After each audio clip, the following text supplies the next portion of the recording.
नमस्कार मंडळी, VS ब्लॉगमध्ये तुमचं स्वागत आहे। हा व्हिडिओ आहे उंबऱ्याचा। तर आमच्या गावी देवाला केलेला नैवेद्य पूर्ण झाल्यावर उंबरा केला जातो। त्या उंबऱ्यामध्ये पुरणपोळीचा स्वयंपाक करून आजूबाजूच्या 4-5 गावांना अन्नदान केले जाते। व्हिडिओमध्ये बघितल्याप्रमाणे तुम्ही बघू शकता 4 ते 5 अशा मोठ्या मोठ्या हंड्यांमध्ये डाळ शिजवली जाते। त्यानंतर डाळीमध्ये गूळ वगैरे मिक्स करून तो मशनीमधून त्याचं पुरण केलं जातं। त्यानंतर मोठ्या टोपांमध्ये आमटी, गुळवणी, भात हे केलं जातं।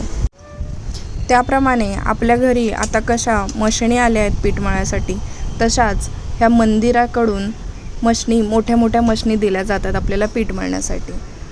ह्या पोळ्यांचा स्वयंपाक करण्यासाठी आजूबाजूतील गावातील बायका येतात। त्या दिवसभर पोळ्या करूही लागतात आणि संध्याकाळी चुलभर आमंत्रण असतं पूर्ण घराला। त्यानंतर झालेल्या पूर्ण स्वयंपाकाचा नैवेद्य देवाला दाखवून गजनृत्य करून आणि जेवण करून कार्यक्रमाची सांगता होते।